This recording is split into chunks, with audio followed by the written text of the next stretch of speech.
David, it's really a pleasure to see you after all I watched and, as I said, spending vacation with not only with my wife but also with your book, Turn the Ship Around, and then followed by watching many films on YouTube, presenting to you on the conference, presenting to you at the Google. So today we are so happy we can have you with us. On the room we have participants who are taking part in a conference, one day conference, basically devoted to the philosophy of leadership, which is here in the book, Change the Ship Around. And I want to today have an interview with you, but maybe a little bit different than regular one. You are having fascinating story on Santa Fe, but some of participants read already about it, and some of participants watched the films. And in the first part of conference, we were informed about some basis of leadership on Santa Fe, the leader-leader concept.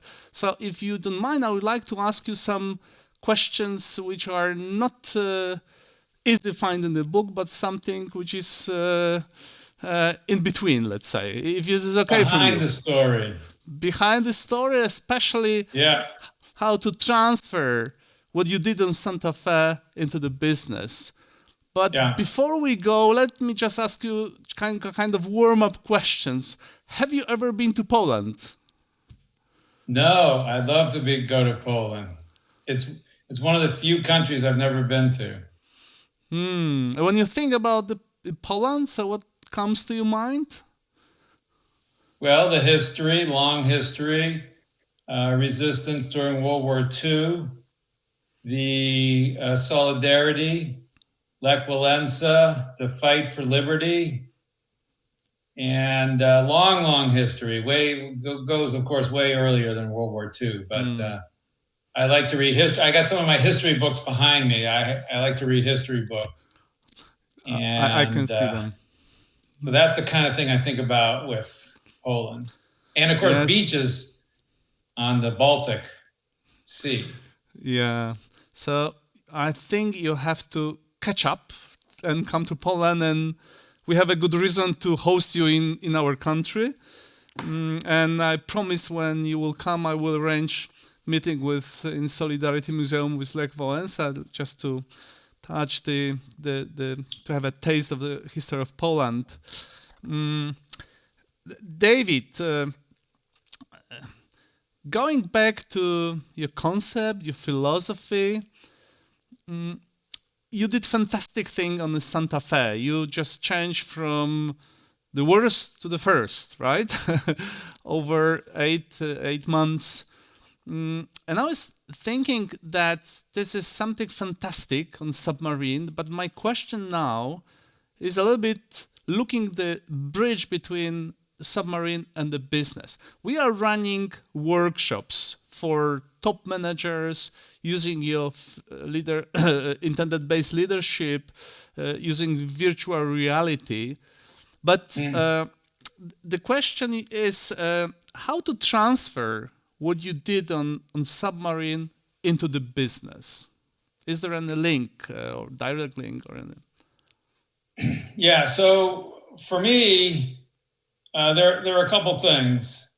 Number one is focus on the words that we use, the language that we use in the office, the way we run a meeting. For me, it's very tactical.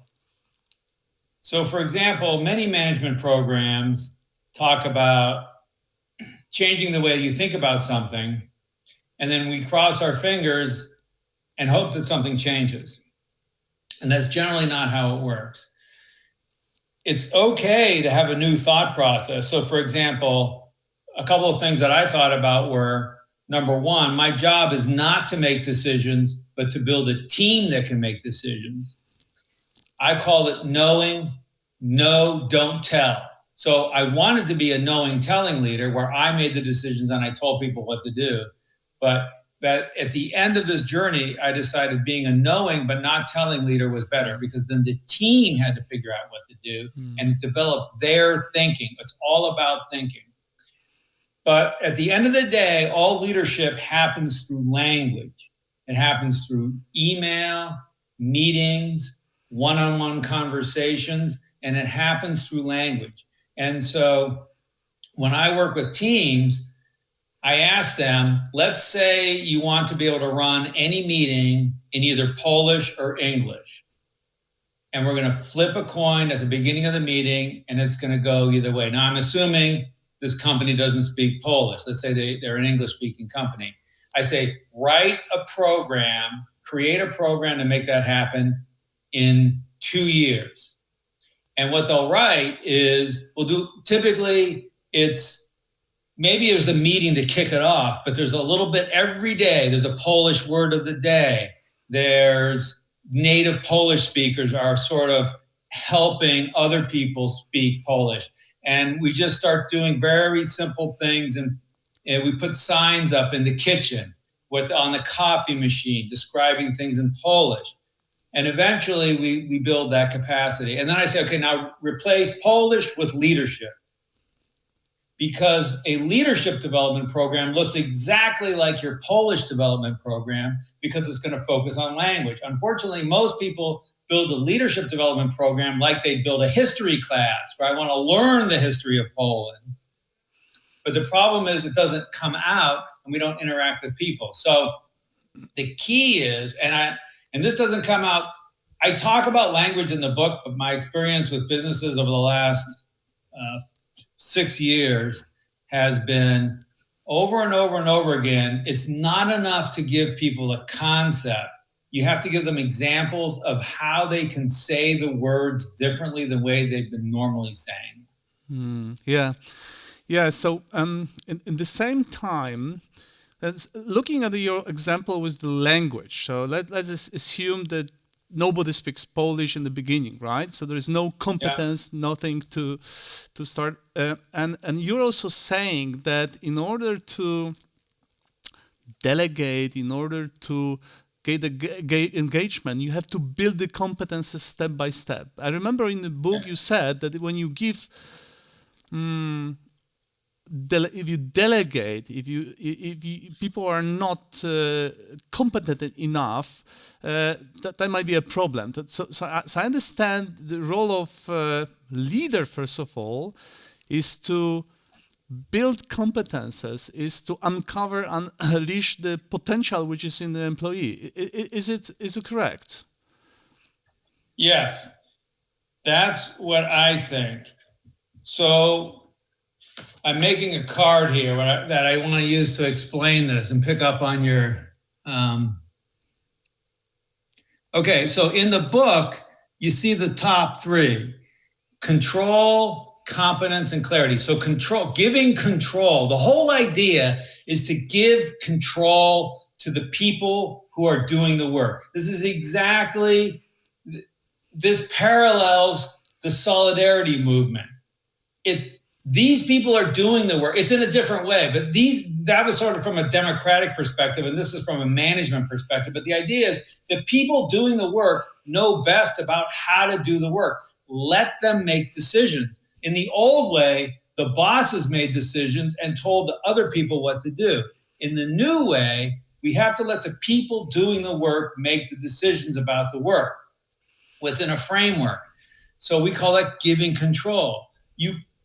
But there's conditions behind giving control. Number one is technical competency, which is what you just talked about. A tool maker needs to know how the machine works, or they can't make decisions about the machine. Number two is clarity, which is our purpose, our why.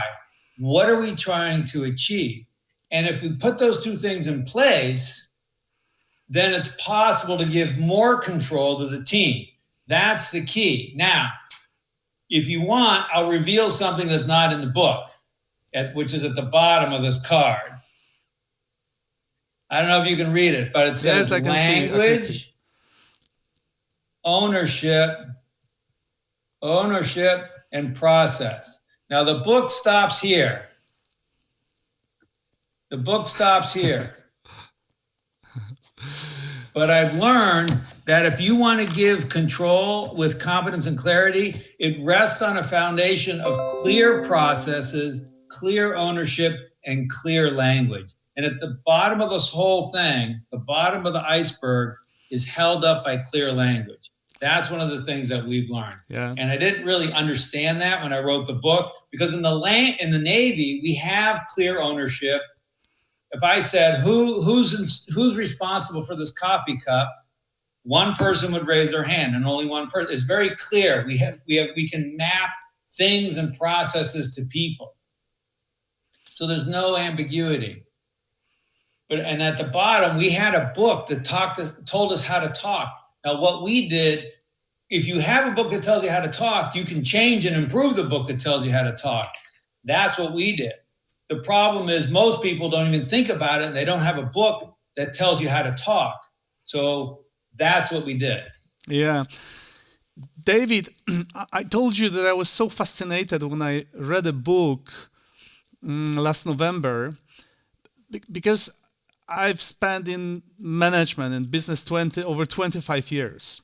And my first part of my business career, I believe, as it was, kind of hierarchy, decisions, directive, control, and all this stuff. And about 5-6 years ago, I started to transfer the way of managing people by revealing the potential, being more based on trust rather than control, appreciation, inspiration, and many other things. And I see how fantastic results it gives, not only in terms of the business results, but in terms of motivation and engagement and many other elements. So I said to myself, well, if this is possible on the submarine, it's possible everywhere. And my question now is the following: what to do, or maybe let me start from this question. What are the biggest obstacles you see? I'm sure you meet people from business, managers. What are the biggest obstacle in this style of management, leader to leader, to be implemented in business? How do you see it? Yeah. 3 obstacles: you, them, and the structure. Obstacle number 1 is you. It will feel unnatural to you when your team comes to you and says, what do you want us to do here? And you have the idea of what to do.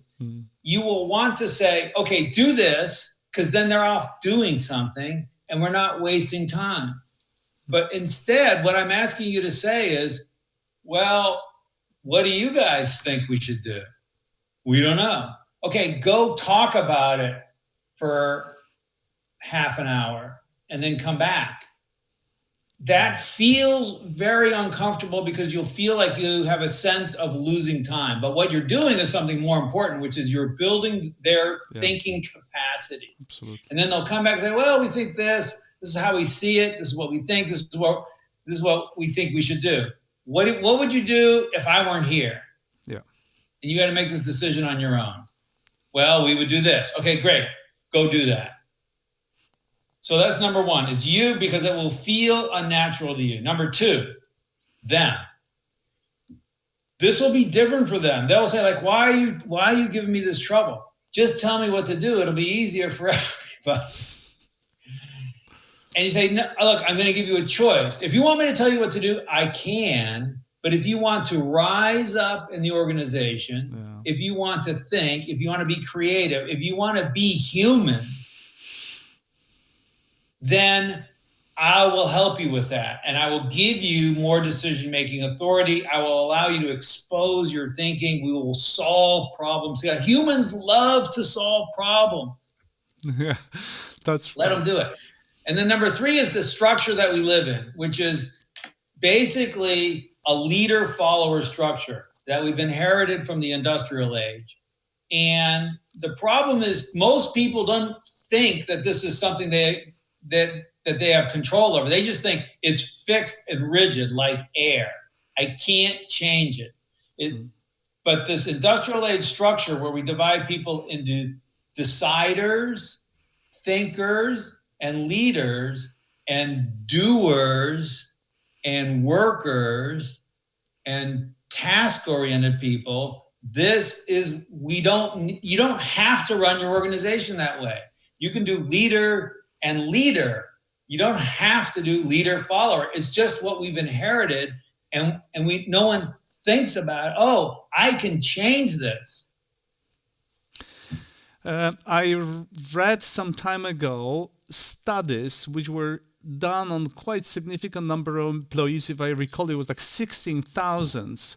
What is the biggest need to change in business? And 92% of them answer the need of structural change, the change of the structure of the company. And the second was the style of leadership was like 90%. So I think there's a big expectation because, as you said, the structure we have now is just directly from industrial age. So let's say 19th or century. And I think we have a big discrepancy because from one side we have this fog of war, the VUCA word, when you need totally different leadership, and we have a structure which I think is coming from 19th century. So I fully agree. I have the same feeling. But my question next is the following one. Will you meet those Marines or employees who really doesn't want to be engaged? They want to be told, I want to go from this, and then I'm waiting for your response. If you don't tell me, I will see it. So is there any percentage of those who are not, ready to go in the style you are leading?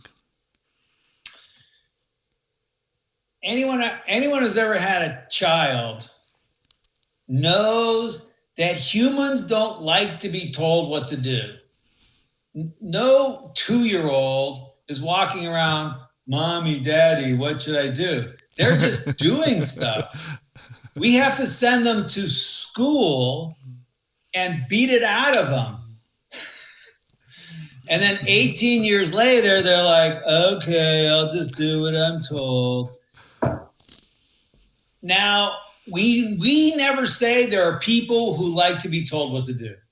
There are people in situations who just want to be told what to do. And these are situations where we blame people. These are situations where the boss makes a decision and then blames somebody else for what's going on.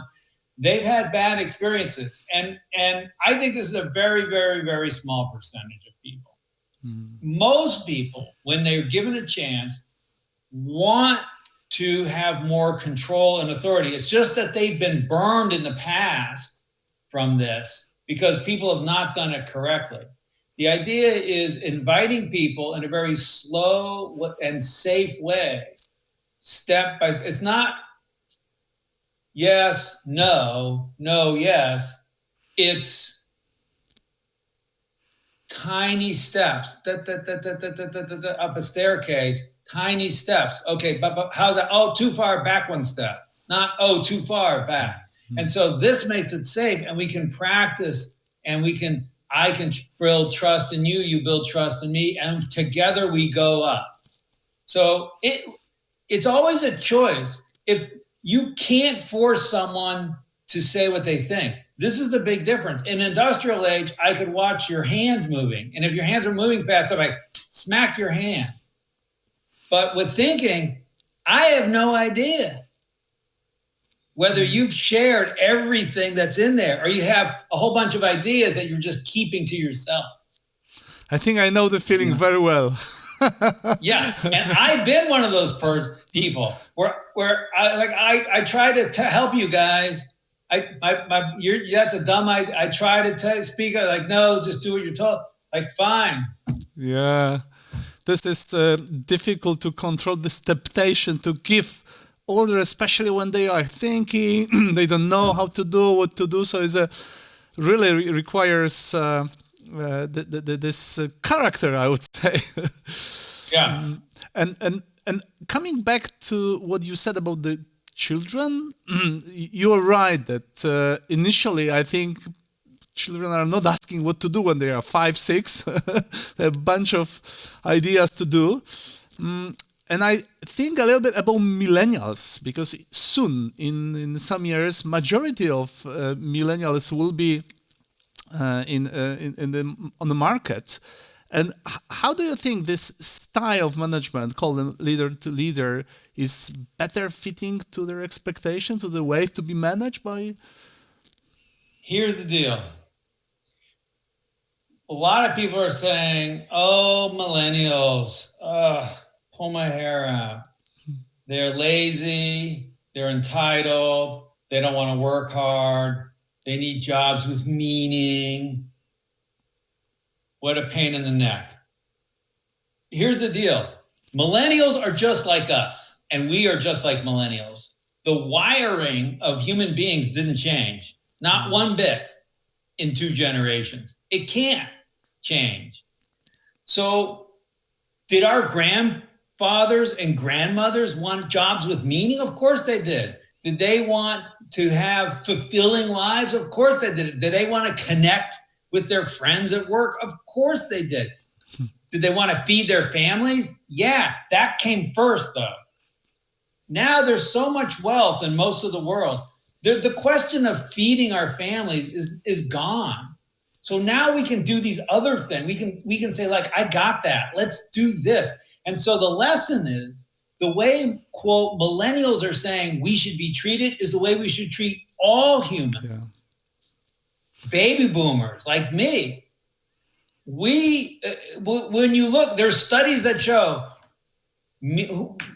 how much meaning, purpose, these things that we normally associate with millennials, and you ask baby boomers, they have the same percentages.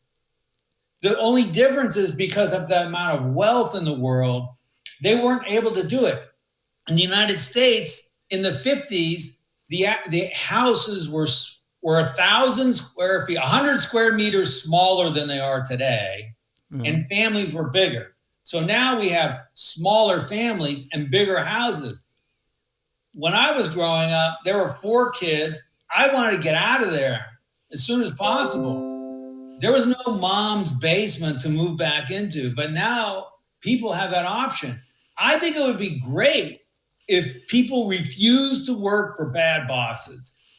Yeah. It would make the world a better place. Yeah, this is correct.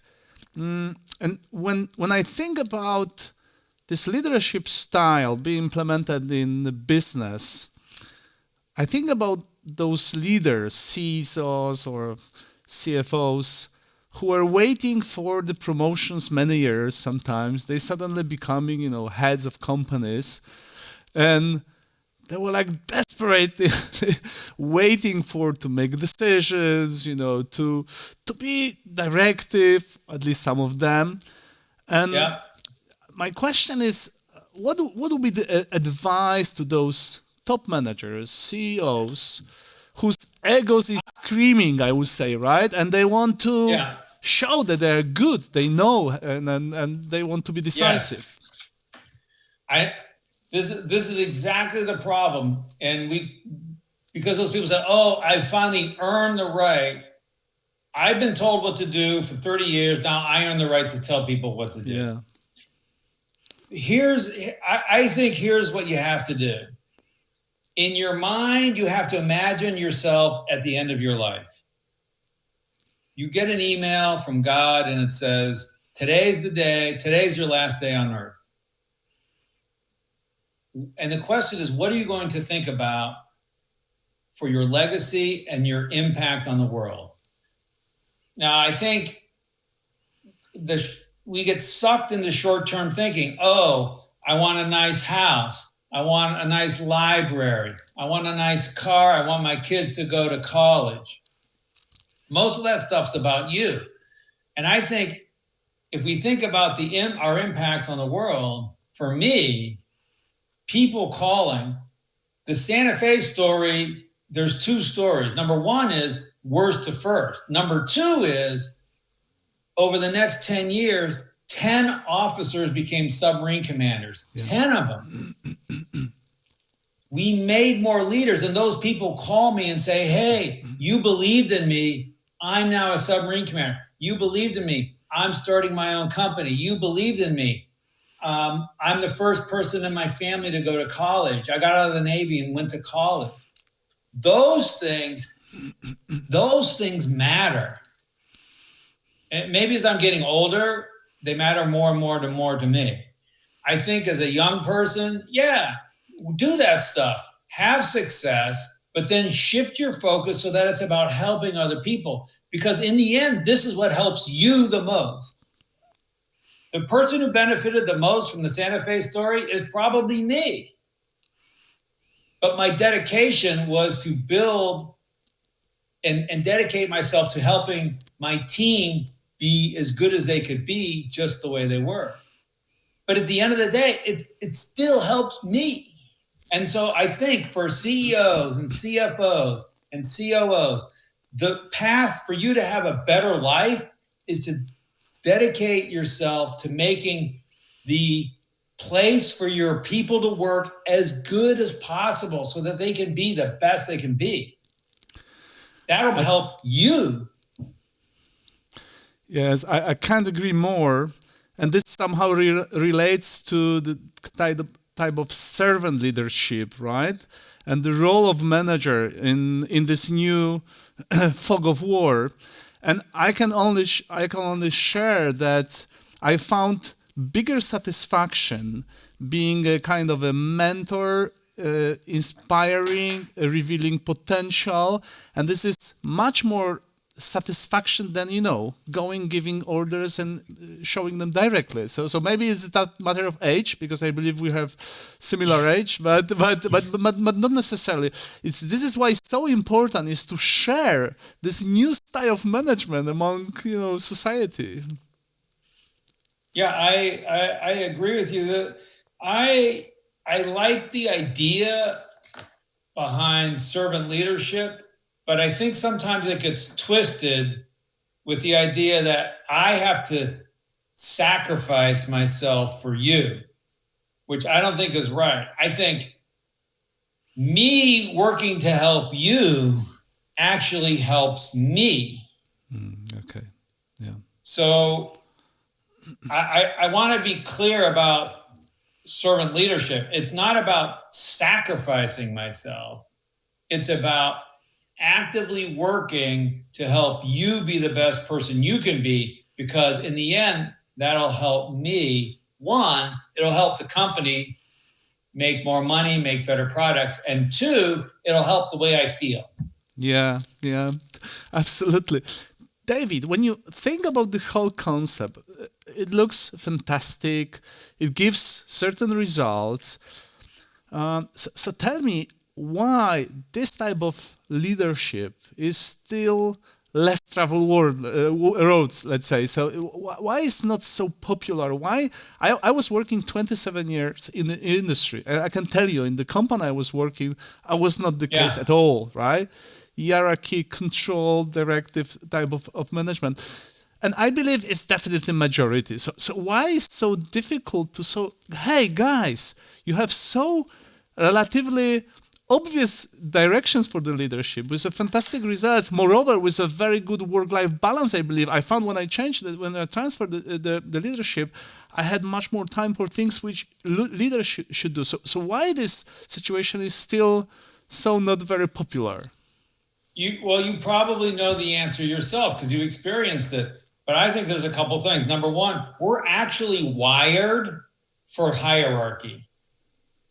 If you look at a tribe of gorillas or monkeys or orangutan, they're wired or dogs. They're wired for hierarchy. And that's number one. And number two is we're also wired for short term. Your brain and your wiring says, I need to survive today, or otherwise there's going to be no tomorrow. And surviving today means running away from the lion or finding enough berries to eat so I don't starve to death. No human 10,000 years ago worried about investing in their retirement plan. we're just trying to live today. If I live enough days, then I'll worry about my retirement plan. But now, with a lifespan longer, that short-term perspective, if I just always live for today, at the end of my life, I'm going to have no retirement money. I'm not going to be in I will have wrecked my body, and I won't be in a good place. So now we need now it's not always long-term thinking. We do need to cherish and love and live in the moment and experience things for the moment. But what I do is I cast my mind forward. Sometimes I cast it to the very end of my life and I think back, or maybe it's just 6 months. And I say, okay, 6 months from now, if I think back to today, what do I wish I did? And often it's different than what my instinct is to do. My instinct is to solve the problem very quickly and be done with it. Versus when I think about 6 months from now, I got to get to the root of this so I never have to deal with this problem again. Okay.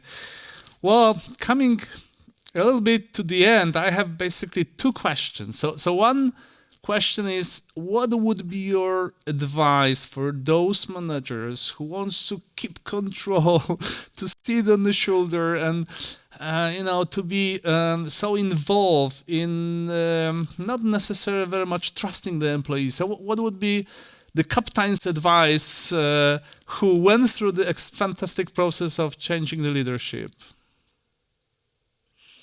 What's advice for the people?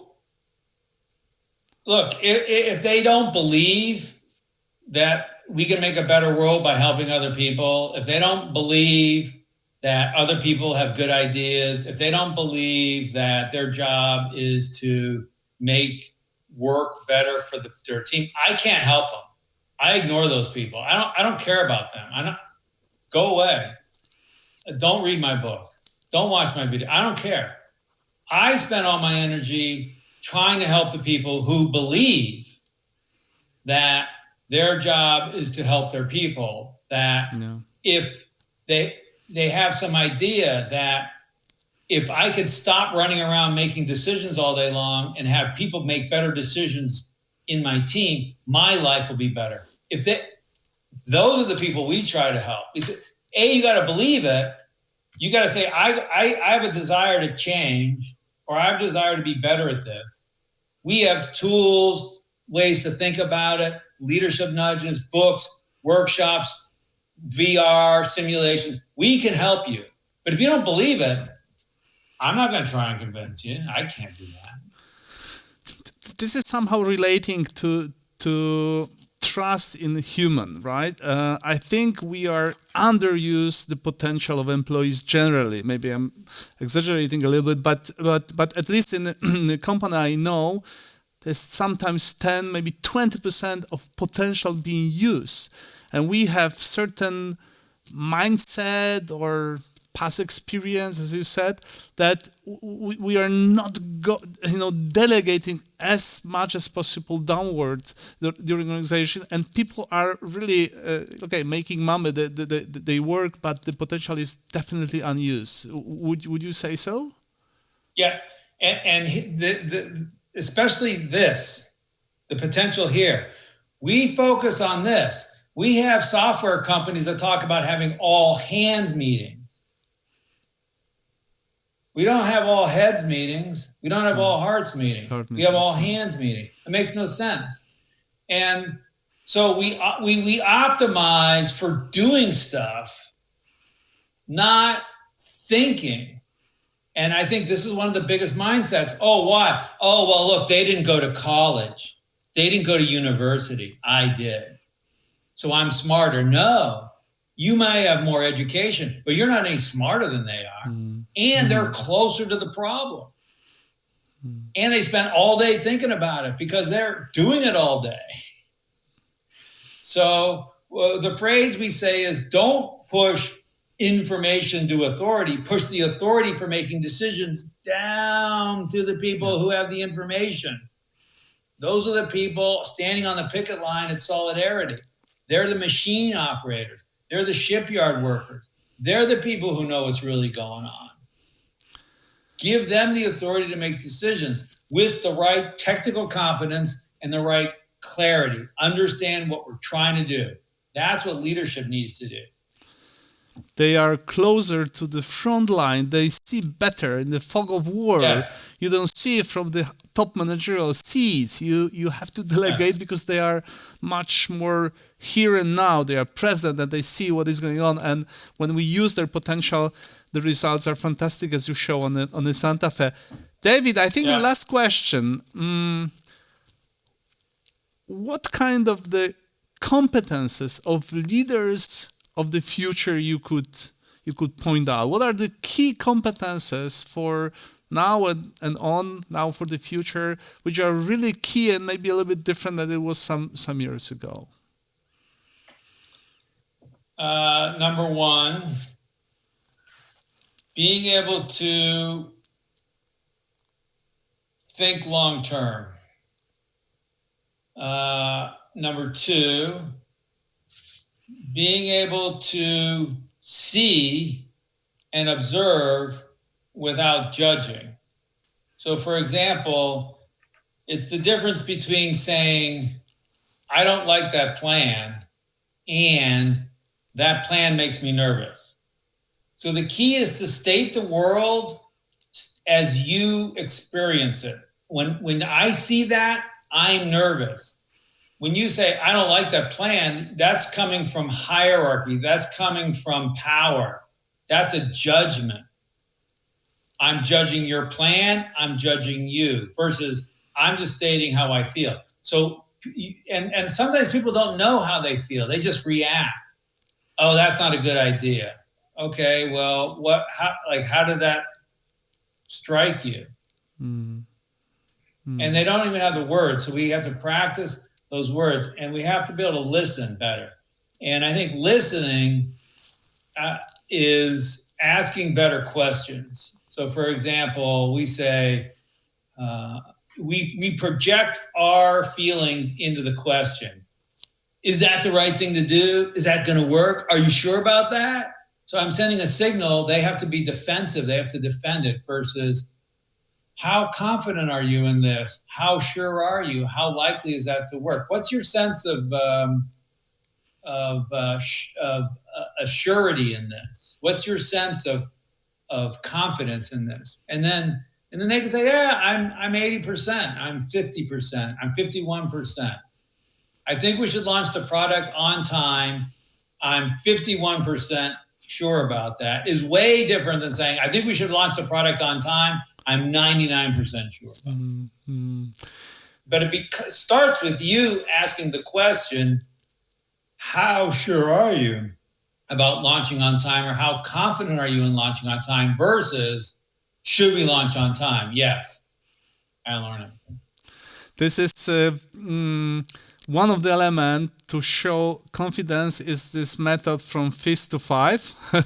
Yeah. And I have to tell you that it's fantastic. It's simple, but fantastic. We are using in our workshop, because if you say, I am for or against, it's not telling you the level of confidence, level of engagement. If you say 3, 2, or if you say 4, 5, it makes really difference, right? So this is another technical issue, the technical method we are using to find how much people are convinced about something.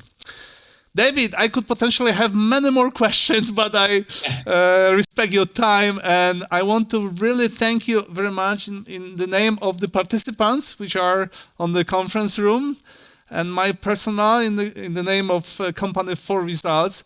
We are very much looking forward to see you in Poland. We are promoting the concept of intended-based leadership, internship around, and we are in touch with Chuck and Peter, so it will be our pleasure to host you in Poland, and maybe then we will have time to go deeper and to discuss some other topics. So thank you very much. Thank you. Thanks everybody for listening. Thank you. Bye-bye.